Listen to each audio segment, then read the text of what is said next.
Donc je disais, la tombe de Chabrol,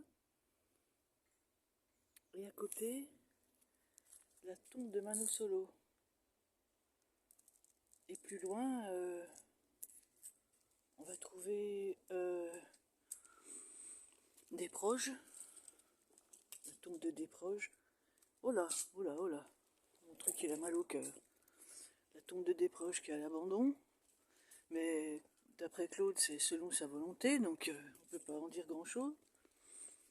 Il y a la tombe de Chopin et la tombe de Petrucciani. Ah ben on a aussi Vivant de Nom là qui s'annonce vers nous. On va le prendre. Ah, je fais un contre-jour, fallait la prendre dans l'autre sens ce truc.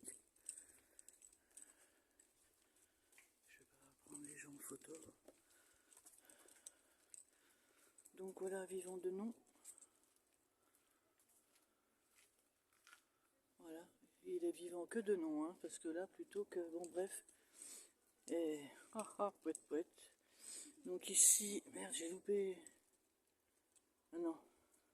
Donc ici on a la tombe de Chopin. Enfin ouais. Sépulture de Chopin qui est toujours assez fleurie, hein. Toujours pas mal fleuri. Comment préparer le après. Pas mal fleuri. On a Petrucciani tout de suite là.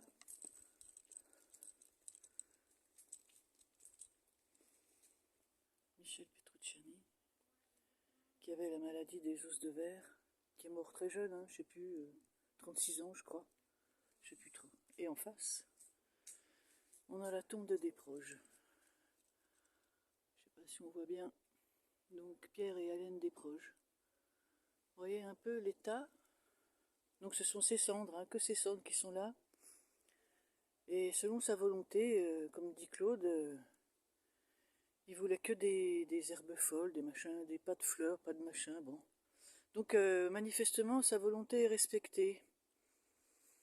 D'ailleurs à ce sujet des herbes folles, est-ce qu'on peut dire que oui c'est vrai, j'avais oublié ça. Regardez encore ces arbres incroyables qu'on a là, c'est vraiment magnifique.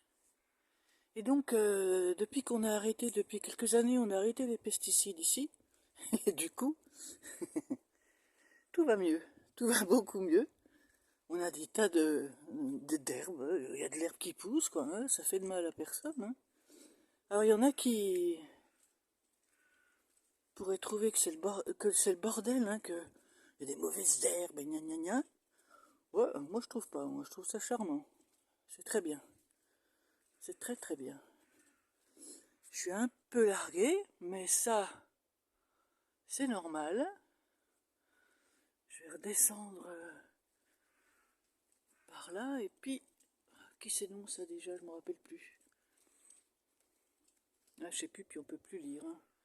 C'est un grand machin, hein, mais je sais pas. Je sais pas ce que c'est. Voilà ce que j'aime au Père-Lachaise, c'est-à-dire des tombes aussi. Pas que des tombes de célébrités, des trucs incroyables, hein. Non, non. Des tombes tout à fait oubliées. Certaines sont complètement défoncées d'ailleurs. Et voilà donc, hein, toutes ces herbes-là, les herbes folles. Hein. Et c'est très bien. C'est très très bien.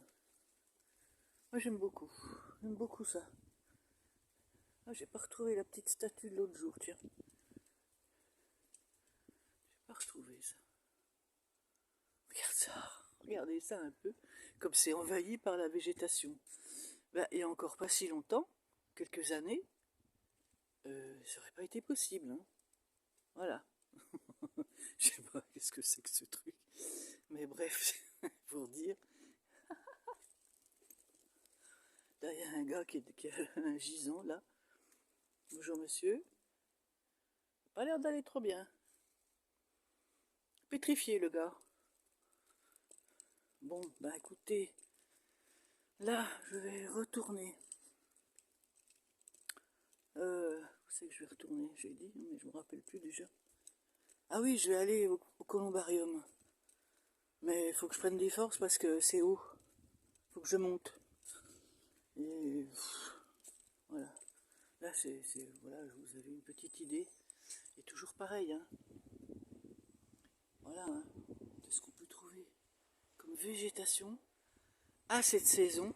C'est pour ça que venir à la Toussaint, bah ouais, mais non. Parce qu'en fait, à la Toussaint, il n'y a plus d'arbres, il n'y a plus de feuilles aux arbres, quoi. Donc, il y a beaucoup moins de charme. Allez, ben on se retrouve, regarde-moi ça un peu, cette végétation de dingue. On se retrouve au columbarium. Et voilà.